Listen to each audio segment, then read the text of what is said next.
private piece that's very appropriate because it's based on the Freddie Gray police brutality and the consequent uprising. What was that, April 2015? It depicts some of the burning bus outside the CBS. And I met this gentleman under the underpass of 83, and he had this bright orange hoodie on with this print of a tiger, and I loved how the tiger was the representative of his courage and his strength of conviction in the face of this uprising. The frames are old Victorian frames that we just found on the street, just on trash day. In the upcoming exhibit at Gallery Brewster, which Scott directs, there are several pieces that utilize these kinds of frames. And though they may appear to be decorative, I mean, there is an element of a decorative flourish in the frames, but the fact that they were discarded and rejected, and they were dirty and watermarked, and then polished and repurposed, is in and of itself part of the creative process. Almost symbolic of what we're all trying to do in this age of waste. Breathing new life into something that might have been discarded. Yeah, it's a significant, vast cemetery. Victorian, and is there Civil War soldiers buried there? Yeah, it's the official burial ground of the soldiers of the Civil War. Right. But it's enchanting. It's like going to another country because you have these stately, mature white oaks and tulip poplars, and there are these fabulous mausoleums. In this case, the steeply pitched gable of this mausoleum was built into the side of the hill, and with the canopy of trees receding in the distance. I painted this on a cold, blustery March, probably in the spring of 2017. And this gentleman came up to me and was engaged by my work and said that he wanted to be my protector.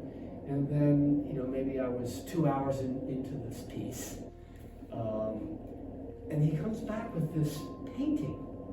And it happens to be a reproduction it's a still life painting by the famous French painter named Paul Cézanne. I just felt that was just a really special moment, that this generosity of spirit.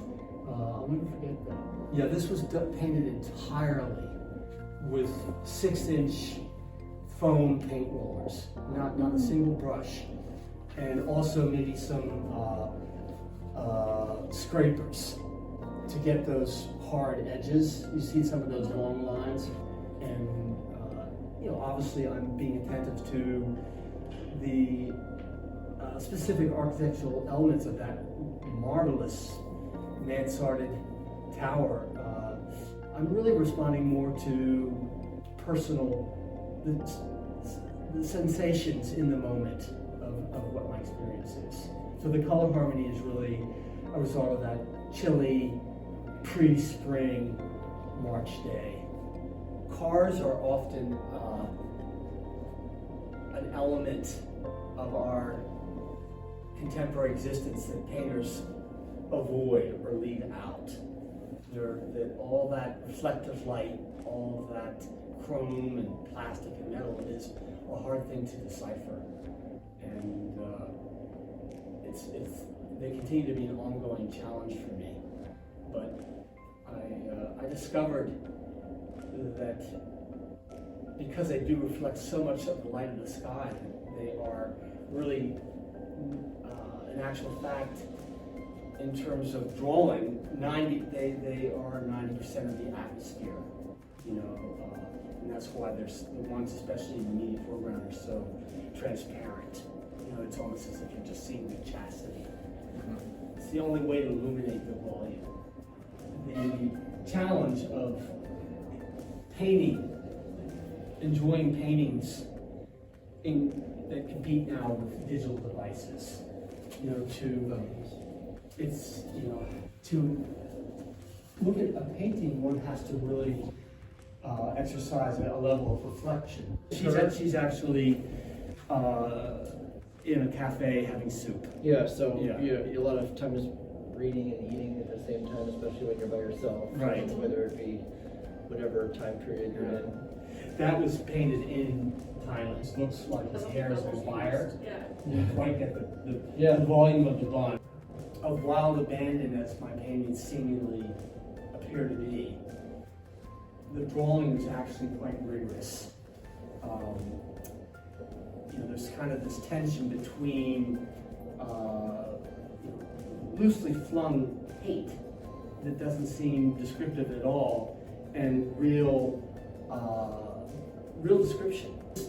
Both these are still predominantly paint rollers, because the most obvious, almost ribbon-like, scarf-like swaths are clearly roller. There was a time when it was so scary, so awkward to use this thing. Yeah. And then it just became like an instrument, you know, like a fiddle. Mm-hmm. And now I don't use a paint roller. Okay, well, this is on the opposite side of town from the American Brewery. This is, I think it's Utah Street, and there's this magnificent church where there's a tower that is like an Italian campanile. And there was a lot of human activity here, a lot of traffic, a lot of passers-by, and you know, this too was painted on site, and I really enjoyed the interaction. Though there's obviously a high level of experience and knowledge that goes into making a painting like this, it's ultimately a very entertaining pursuit. One has to kind of get to that level of engagement to make it more real than it actually is. This is another uprising piece. Okay. And the striking image of a shopkeeper looking at the broken glass on the door to his shop. I like the lavender, the imperceptible lavender tone and color of the faces against that really buttery yellow. I'm always startled when I look at this painting. You know, I'm startled by it when I look at a lot of my paintings, because I don't really think they're beautiful. I think they're authentic. I think they're done with love, but I think that they're harsh and they're not easy. They're not easy listening. They're not easy to look at. But I think once you get past that, you can experience a tenderness. The way that Chase Brexton has installed the collection of work,